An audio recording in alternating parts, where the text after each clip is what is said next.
This BMW M6 was traded in at one of the largest automotive dealerships here in the United States. And it came with a problem so unsightly, there's not a chance they would ever consider selling this thing at one of their retail lots. Instead, they sent it straight to the auction, and that's where I picked it up cheap. Everyone knows these V10 powered cars are some of BMW's most unreliable, so the surprising thing with this specific one is that its main problem isn't with the engine or the transmission. As a matter of fact, when I picked it up, there wasn't a single light on the dashboard. The problem is the dashboard. It's in such disastrous shape, it seems nobody wanted to deal with this hassle, so I was able to pick up this M6 for around $8,000, which seems to be about half of what other dealers are asking for comparable cars. Now, I thought that this would end up being one of the most straightforward BMW projects I ever took on until I started shopping for dashboards. It seems there's two problems with them. The first is that they're really expensive, and the second is that you can't just go and easily source another dashboard because all the other used dashboards look like my dashboard. And you can forget about getting it repaired. A good job at an upholstery shop would cost a small fortune.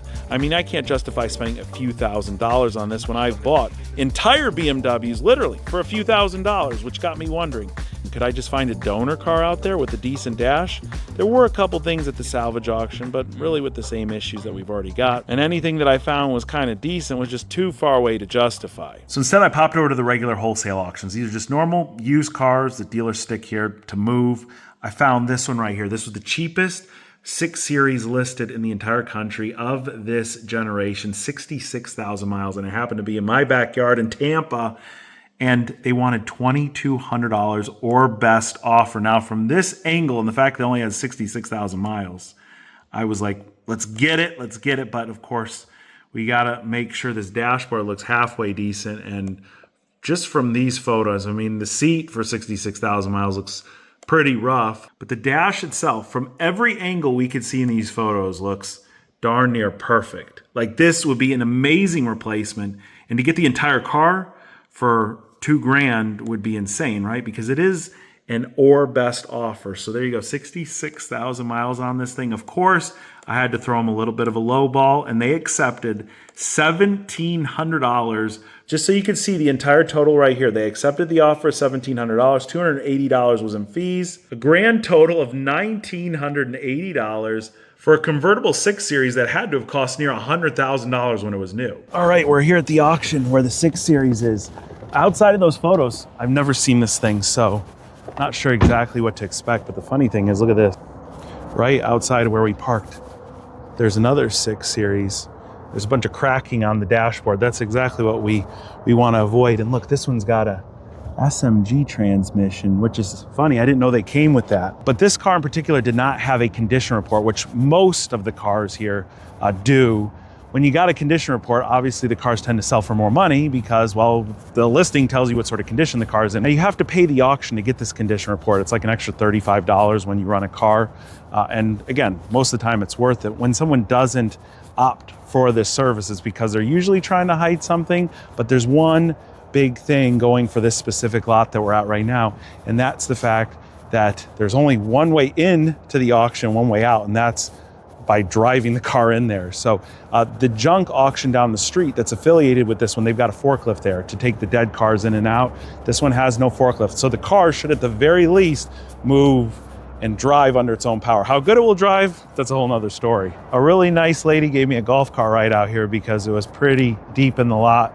But I gotta tell you, whoever took the photos of this thing online deserves an award. I mean, the paint is just shot on this thing.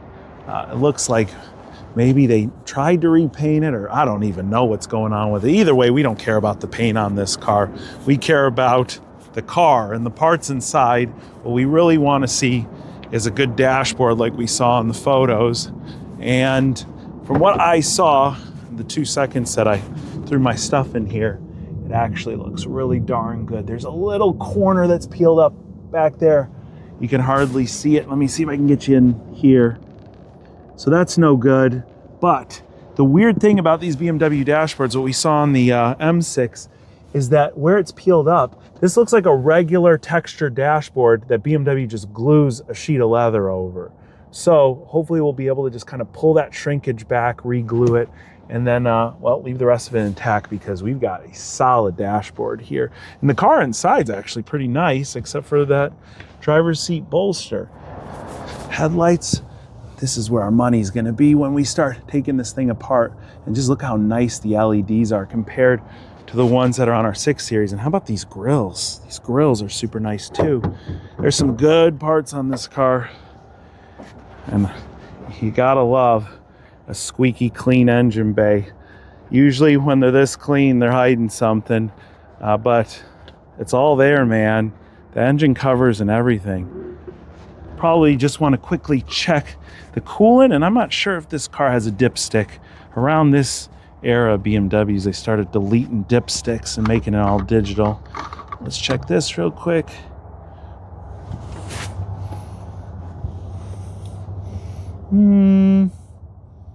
Honestly, looks pretty low, which is not great.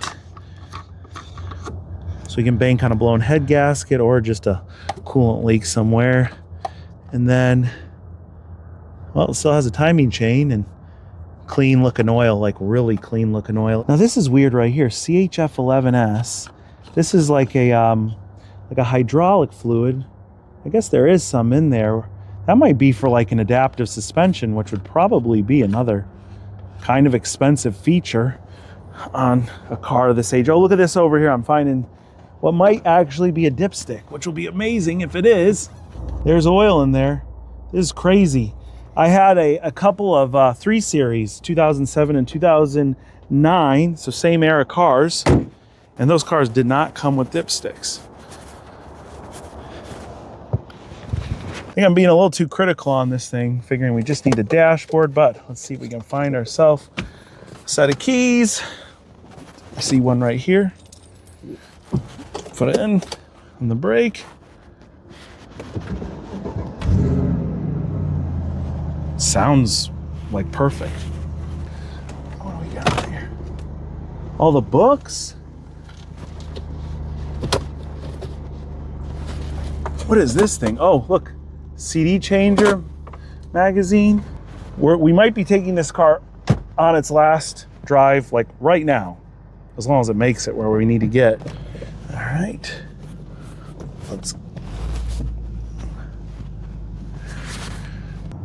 I don't know if you guys can see this, but check this out. The heads-up display is working perfect too. That's another thing that goes bad on these cars. I don't even know if that works on the M6. The brakes are stopping the car just fine. It's accelerating great. Now I got to show you something that I noticed on the way in to pick up this BMW. Check these things out. Specifically, that Ferrari that has quite possibly the most hideous color on one of the nicest modern Ferraris around.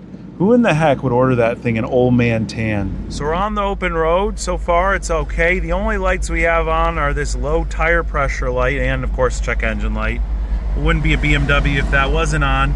But look at this, half a tank of gas. That never happens in an auction car. Usually the first stop you're making in one of these things is the gas station, and look at us, we're driving right by right now.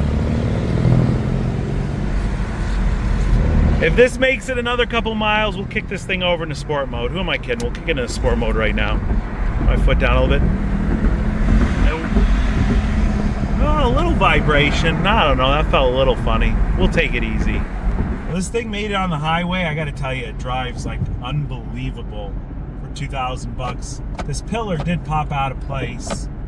It doesn't seem to want to stick there. We'll just start parting the car now, but everything seemingly works. The AC is great, and it even has like the most vintage lane keep assist I've ever felt. See those like lane dashes there, and the buttons right here actually. And if I veer off just a little bit, which I don't want to do right now because we're getting into some traffic, the steering wheel shakes. And again, it still works. So far, traffic, highway speeds, everything, the car is super smooth. It's got me feeling a little bad that this is going to be its final drive and we're going to start ripping it apart.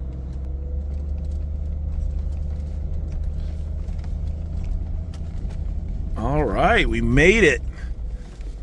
So taking a chance on this car is not even really a chance. As long as we stick to the plan and part it out, we're going to end up solid. The more I think about it, this approach might actually work better on most of my project cars. If I were just to predict whether these things would actually be worth it down the road, well, we probably wouldn't be in it this far. Either way, I predict this one could end up being quite a bit of fun, especially since I've partnered with DraftKings Predictions, which is an app where you can trade on real world outcomes by making yes or no predictions. Right now, they've got markets around this weekend's big game, like whether the total points land above or below a number, or which team ends up victorious. And it's not just for sports. I really like their markets for stocks, commodities, and crypto as well. You'll see something like Bitcoin, whether it'll be above a certain price. All you do is select yes or no, and then manage your position from there. DraftKings Predictions is available in select states, including Florida, California, and Texas. All you got to do is download DraftKings Predictions and make sure you use this code right here during sign up. It's Samcrac DK. That's going to get new DraftKings Predictions customers and up to $75 first trade bonus paid in predictions dollars. DraftKings, the crown is yours. You know, even I wonder why I've got so many cars out here sometimes, but they do make for excellent storage when you've got a bunch of projects and you got big parts coming out like dashboards. Now we got a spare dashboard, which, if you think about it, if we want to put the 650 back together, we can get that one recovered. We're not going to get it recovered. We would recover it ourselves, put it back in. I don't want to do that job again. So what are we even thinking this way for? We're going to turn these parts into cash that is going to pay for our M6. Now just for fun, let's see why that check engine light is on the dash here. And see if it's one of the reasons why they dumped this car so cheap. I mean, judging by how the car drove, I can't imagine there's something really that bad with it. But then again, it is an old BMW, so basic things can end up being quite expensive or labor intensive. All right, so here's our scan. We got 28 trouble codes. Surprisingly, only 3 in the engine computer here. All right. One of them, it doesn't matter at all. That's like a phantom thing and from intelligent battery sensor. Who cares? The other ones, those are pretty big deals. So we've got a Vanos adaptation stop 2, but this is the one that bothers me right here. Camshaft sensor 2, exhaust. I'm wondering if this engine's out of time. So, you know, when I see those codes, obviously the first thing I think is that this thing slipped time and, well, we've got timing guide or timing chain issues and the thing needs an entire timing job. And again, it's something you could definitely do, especially on one of these naturally aspirated BMWs. Probably not worth the money or time to do it, but this car's only got 66,000 miles on it. And there was no funny rattles or anything when we started it up. Let's do this. Andrew's in the driver's seat. I really want to hear what this car sounds like up close when it starts up, because if it did have a loose timing chain, you would probably hear a rattle and at the very least see it misfire. Go ahead, Andrew, start it up. This thing is really, really smooth, actually. So that code that we had, the main one I'd be concerned about was for a cam sensor. So we could have like a cam position sensor issue. I'm not immediately seeing where that is, but there's covers everywhere on this engine, so probably not hard to find. The other thing is with the Vano system, they have these solenoids. And again, they're right here's a pair of them. There's going to be another set behind those coolant hoses. Those can get sticky and gummy over time with oil, and then they won't actuate, and they'll throw, again, similar fault codes. Car won't have the right amount of power, and it's going to throw these same codes that we have. All right, we just loosen up the fasteners on top of the cover here. These covers usually just pop off. Okay, so in the back there, you can see there's 2 connectors, and I think we're going to be dealing with one of those. Here's a sensor that correlates with the trouble code here. You can see it's probably the original one. It says BMW on it, but for whatever reason, it's like the darn connector is fused to the sensor. We can sit here and pull on it all day long, and it is not coming loose. And the plastic part of the connector is already broken too, so there's nothing holding it in there. It's like it's melted together. So I'm wondering if that's our issue. We're going to work on this a little bit and see if we can't get it disconnected and then see what's in there. But what can happen with these is basically oil can wick in through the connector itself. That'll cause a faulty signal. That'll cause our check engine light, or the sensor could be failed itself, or again, things could be melted in there from heat because it is all the way in the back of the engine. So I would be confident in selling this engine. It sounds really nice. I would bet it's that sensor. And you know what? The more I look at the thing, When I picked it up at the auction, obviously the first thing you see, you greet it with the front end, is just how dull the paint is on the hood here, and the fenders shot. And so another big reason why it makes no sense to actually fix this car is a paint job on it. A decent paint job on it would be several $1,000s. But if you actually look past the fender, the rest of the car is fine. Actually, the rear bumper looks the same as the front. So you would need basically the front third painted, the rear bumper painted. What would that cost you? You got a good side guy to do it, maybe $1,000. And the convertible top fix, that could be a $50 problem. That could be a $500 problem. That could be a $2,000 problem. It's wrong to even begin thinking like this, because again, then it turns into a project I won't finish. And we're forgetting what we bought this car for. We bought it for a dashboard. So we're gonna pull the dashboard out here in a moment.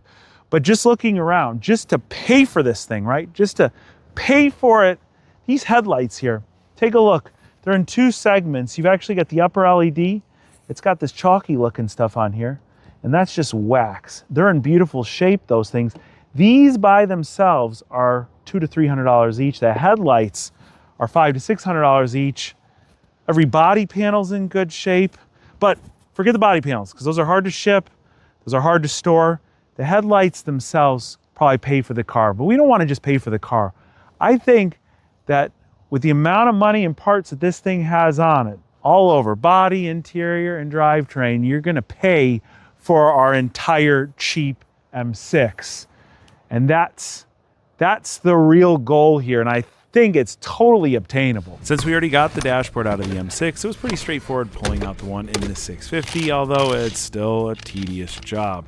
Everything comes out here, all the trims, vents, the glove box, a couple airbags, and the steering wheel. There's quite a few fasteners here as well, which I can hope that we'll figure out where they go back later. But with all of this out, the frame of the dashboard can finally be removed.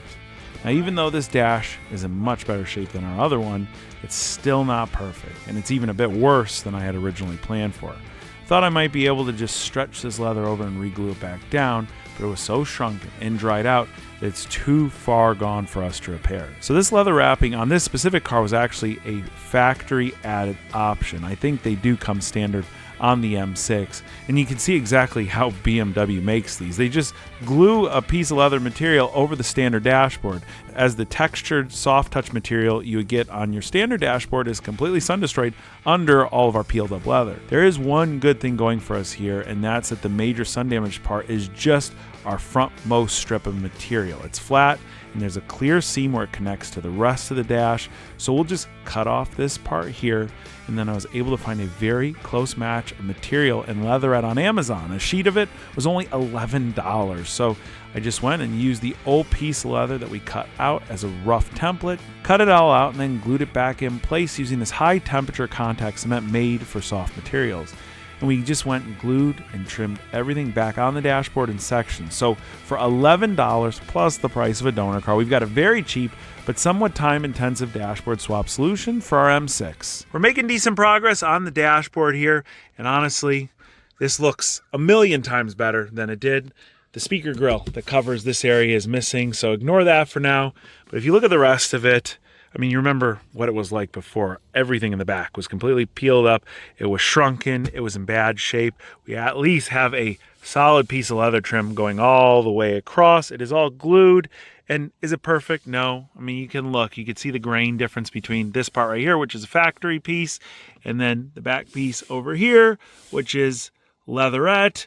But again, if you're not looking close, if you're looking here, or like from the driver's seat over, it is so much better than what we started with.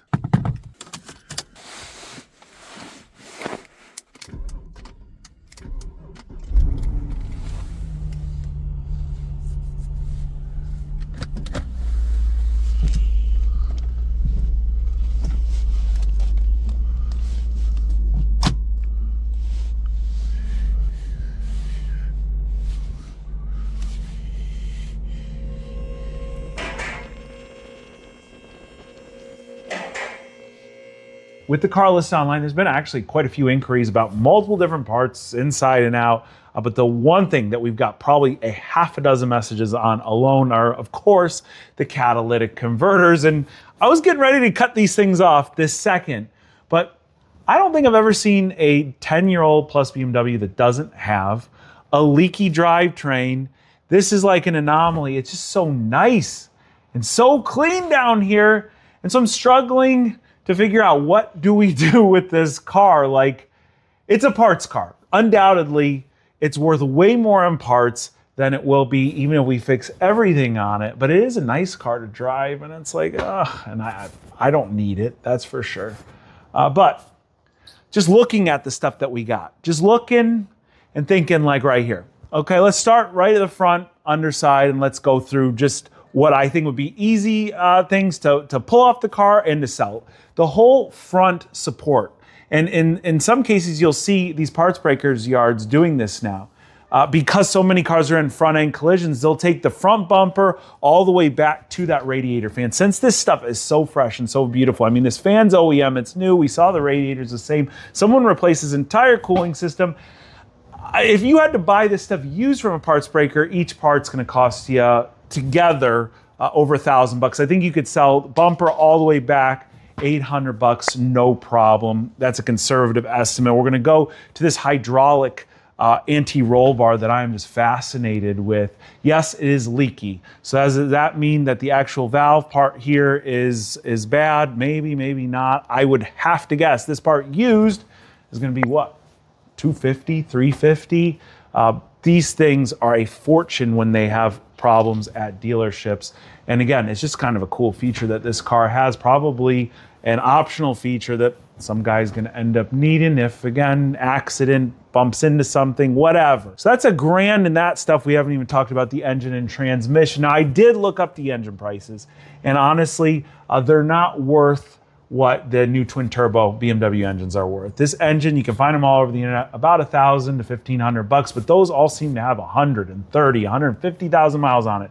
This one was 60,000 miles. I think you could command a premium. I think you're knocking on $2,000 if you got to blow it out and sell it for $1,600, $1,800. Again, there's your money back on the car. The transmission, look at this. Look at this beautiful, clean pan with the lifetime fluid in it. I mean, come on. We'll even include the lifetime fluid. I would think easily $1,000 on the transmission, if not $1,500 again, because it's so low mileage. Past that, well, we got a bunch of spare metal, a bunch of scrap metal. You just look at the whole car as all metal, right? And well, I haven't even thought about the rear end. What's the differential worth? Differential's got to be worth what? Is that a $400 or $500 part? And check this out. Look, it's got another one of these hydraulic anti-roll bars back here. So tack on another $250, $350 for that. And this isn't even figuring any of the suspension components, any of the knuckles or anything like that. These are parts that, again, someone hits a bump, they bend, people need them. It's just kind of the same old story with all these old European cars. Of course, they're worth way more just looking at the parts. We didn't even think about the rear bumper and all that stuff here, but it's there. It all exists. And it's in nice shape, which makes it really hard for me to want to just kill it. But you know what they say, all good things must come to an end.